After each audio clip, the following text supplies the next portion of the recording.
Olá pessoas, estou aqui para falar sobre o sistema límbico, que é esse que está aparecendo aí na tela, né? As propriedades dele são bem importantes para os psicólogos, até porque ele é responsável por muitas coisas que são de fato do campo de atuação da psicologia. Então, é, primeiro vamos dizer por que chama sistema límbico. Ele fica aqui ele fica centralizado no meio do cérebro, certo? E ele tem é, um corte, fazendo um corte no meio do cérebro, você consegue ver ele exatamente dessa forma que você está vendo aí na tela. É, o nome dele deu-se sistema límbico por causa de a palavra limbo, que significa contorno, né? Ele tem esse formato de contorno e por isso ele chama sistema límbico. Primeira coisa que eu quero falar para vocês entenderem a importância do sistema límbico é que é a síndrome de Cluver e Buck. É, eles fizeram alguns experimentos com macacos, né, para verificar a importância do sistema límbico e comprovar algumas teorias anteriores, né? Eles fizeram uma lisão no hipocampo aqui, você pode acompanhar aqui através da imagem onde fica de fato o hipocampo, no giro hipocampal, né? E também aqui no corpo amidaloide. Esse corpo amidaloide eu vou entrar em mais detalhes para vocês verem depois, mas para seguir agora na explicação, vocês podem ver que aqui ele chama corpo amidaloide, nessa imagem. Tá? Através da lesão nessas áreas que foram citadas, eles conseguiram a domesticação completa dos macacos, né? Eles seguiam qualquer ordem que fosse dada pelos domesticadores. Então eles conseguiam fazer eles seguirem ordens. São animais, os macacos são animais que são feitos para serem para conviverem em florestas, para serem selvagens, e eles conseguiram a domesticação completa desses animais, ou seja, eles eram completamente domésticos, podendo viver até dentro de residências, assim como gatos e cachorros. Só que através da lesão nessa parte, esses animais ficaram com incapacidade de reconhecer o perigo. Como eles tiveram um problema na vista, que fizeram com que eles não conseguissem enxergar corretamente alguns perigos. Os perigos que foram testados foi a presença de uma cobra e a presença de um escorpião. Esses perigos, que seriam perigos, fariam os macacos fugirem normalmente, não apresentaram perigos, né? Eles não se emocionaram, não tiveram nenhuma reação que é esperada de fuga desses perigos que foram apresentados para eles. E eles ficaram também com uma tendência oral, ou seja, tudo que eles pegavam, eles levavam à boca para reconhecer. Isso quer dizer que eles tiveram uma lesão no hipocampo, né? As crianças têm essa tendência oral de colocar tudo na boca porque elas não têm o hipocampo delas totalmente desenvolvido. Tá?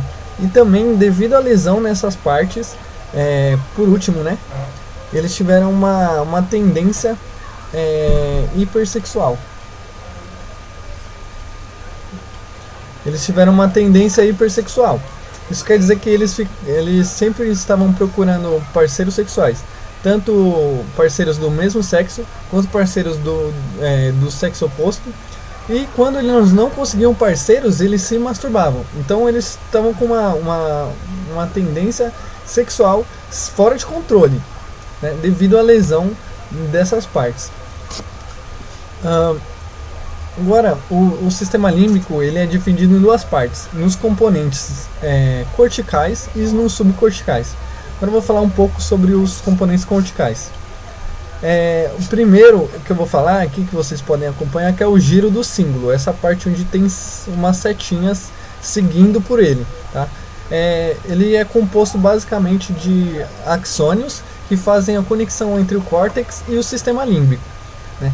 Ou seja, eles levam o que está na nossa racionalidade para uma interpretação emocional.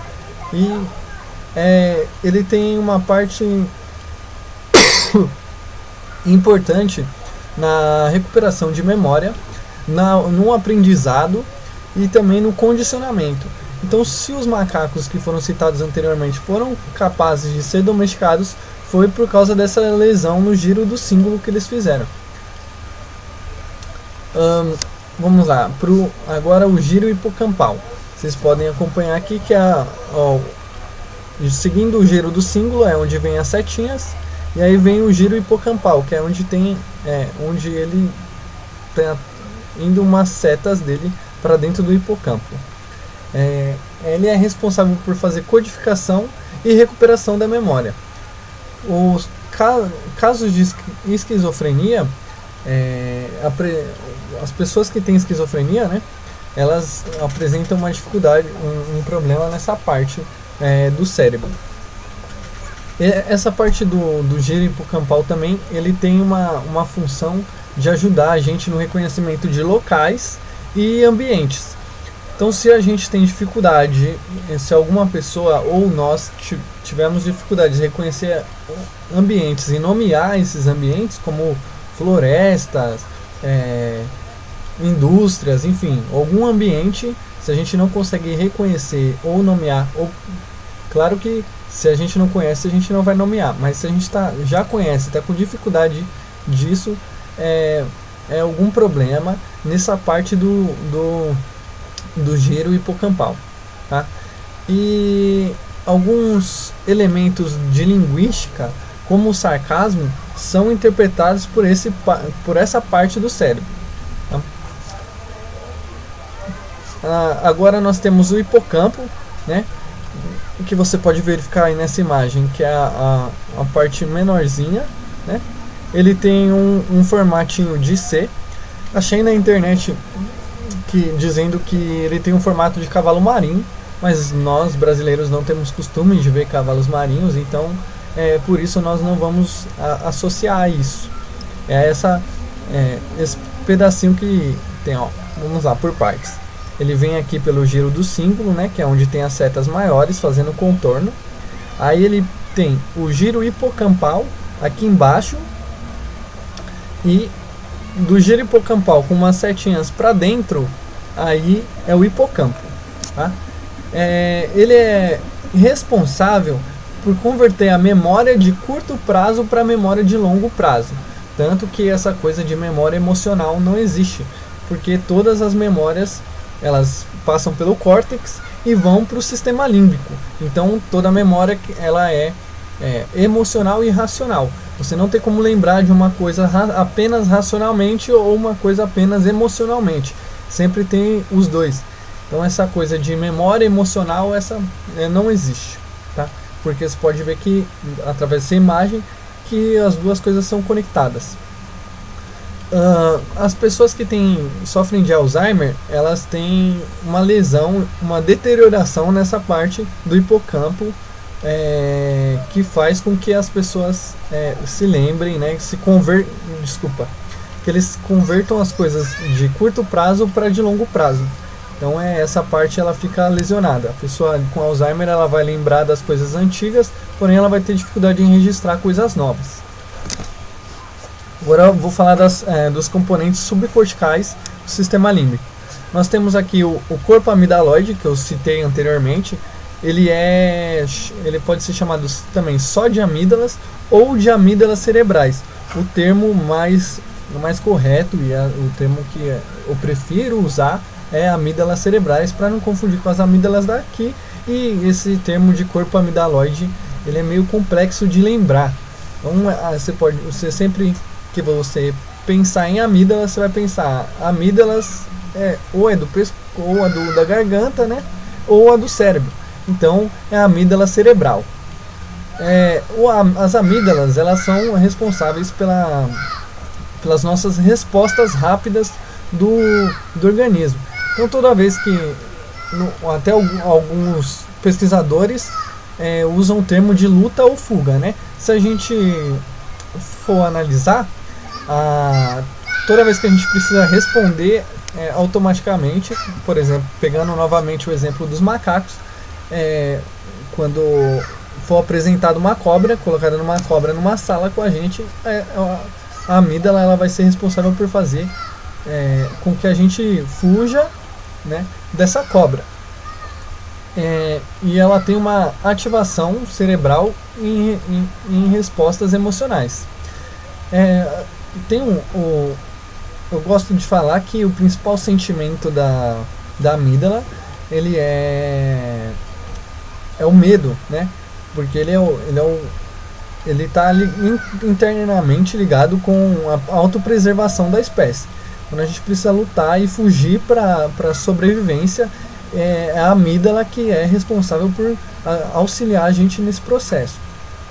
Foi até usado um exemplo que uma pessoa, quando vê um cachorro raivoso, a pessoa tem a capacidade de pular um muro de 3 metros de altura para fugir desse cachorro, né? Mas se ela normalmente ela não teria ela não acreditaria que ela tem essa capacidade.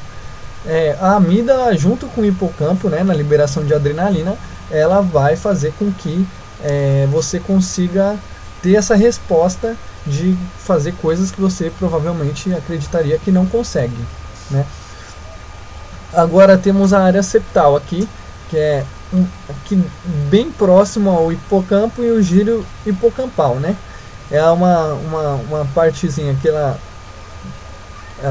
dá o contorninho aqui no cérebro, mas para baixo. Ela é realmente ligada com o giro hipocampal, certo? Assim como eu associo a amígdala ao medo, essa área septal ela é responsável pela raiva, né?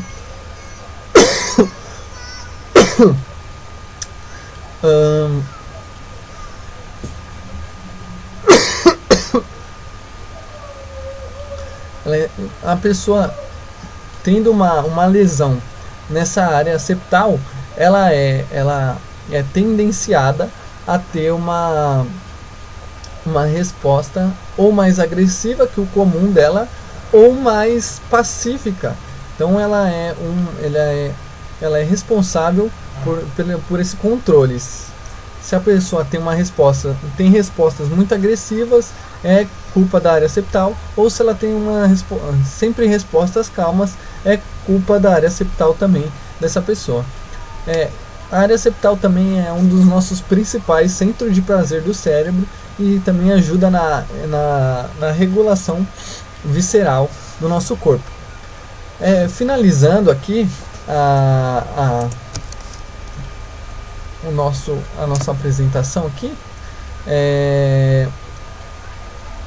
o sistema límbico ele é tão importante para os psicólogos porque as 5 áreas que ele controla são de muitíssima importância para a nossa área, que é, por exemplo, a aprendizagem, né, a memória, as emoções, motivações do sujeito e o comportamento.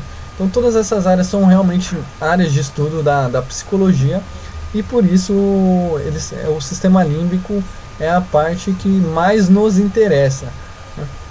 Agradeço por você ter assistido e tenha um bom dia.